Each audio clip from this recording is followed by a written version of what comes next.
करती है। जैसे इस कोर्स के स्टार्ट में हमने देखा था कि पुट ऑप्शन कैसे वर्क करते हैं। तो पुट ऑप्शन जो है वो एक इंश्योरेंस की तरह वर्क करते हैं। जैसे हमने देखा था कि जो 10 लाख की कार खरीदी थी और उसके साथ ही इंश्योरेंस भी खरीद लिया था कि अगर आपको कुछ हो जाता है तो जो लॉस है ये इंश्योरेंस कवर करके देगा। तो प्रोटेक्टिव पुट भी एक्जैक्टली उस इंश्योरेंस की तरह ही वर्क करता है। ये स्ट्रेटजी हम कब करते हैं जब हमें थोड़ा सा आइसीनेस लगने लगता है कि मार्केट ऊपर तो जा रहा है लेकिन हो सकता है कि नीचे आ गया तो हमें कंफर्मेशन तो है नहीं। तो उस केस में हम प्रोटेक्टिव पुट ये स्ट्रेटजी बना सकते हैं। ये स्ट्रेटजी हम पोर्टफोलियो के अगेंस्ट भी बना सकते हैं और ट्रेडिंग के हिसाब से फ्यूचर अगेंस्ट भी हम इसे बना सकते हैं। तो हम ये देख लेते हैं कि ये स्ट्रेटजी कैसे बनती है। वैसे ही हम ये स्ट्रेटजी ऑप्शनल में बना रहे हैं जो कि फ्री का सॉफ्टवेयर है, तो आप भी इसमें फ्री में ये स्ट्रेटजी बनाकर देख सकते हैं।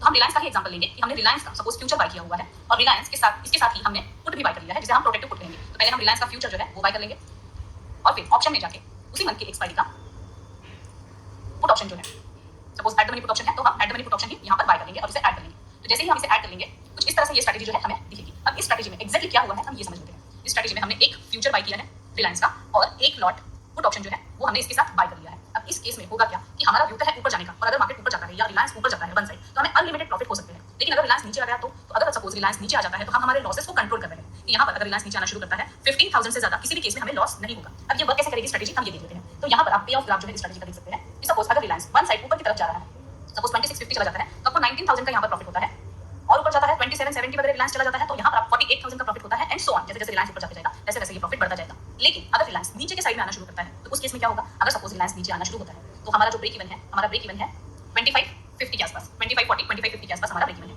अब यहाँ से जब रिलायंस नीचे आना शुरू होगा तो यहाँ पर आप देख सकते हैं कि जैसे जैसे मैं नीचे के साइड में जो माउस को ड्रैग कर रही हूँ तो 2440 या 2320 भी रिलायंस अगर चला जाता है तो यहाँ पे ज्यादा से ज्यादा लॉस जो होगा वो 15,000 का ही होगा। इन केस कोई बहुत ज्यादा बड़ी न्यूज आ जाती है जैसे कोविड की सिचुएशन की बहुत बड़ा फॉल आ जाता है तो उस केस में अगर रिलायंस 2000 भी आ जाता है तो भी लॉस जो है वो 15,000 का ही रहेगा। तो इसे हम कहते हैं प्रोटेक्टिव पुट। यहाँ पर जो है हम हमारी लॉसेस को प्रोटेक्ट करने के लिए ये स्ट्रेटजी जो है वो बना रहे हैं।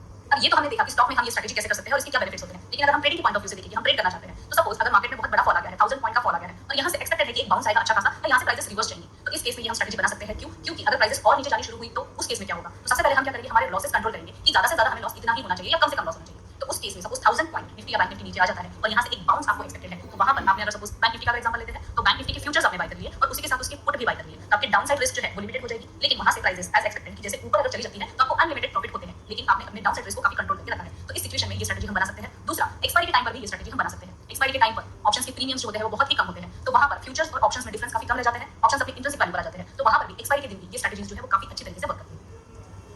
तो हमने इस स्ट्रेटजी में देखा जो प्रोटेक्टिव पुट है हम किस कंडीशन में कर सकते हैं। हम अपने पोर्टफोलियो के अगेंस्ट में कर सकते हैं, हम ट्रेडिंग के हिसाब से भी कर सकते हैं जब मार्केट में बड़ा फॉल आ जाता है और बाउंस एक्सपेक्टेड है तब भी कर सकते हैं और एक्सपायरी के डेज में भी ये स्ट्रेटजी हम कर सकते हैं और अच्छे रिवॉर्ड्स जनरेट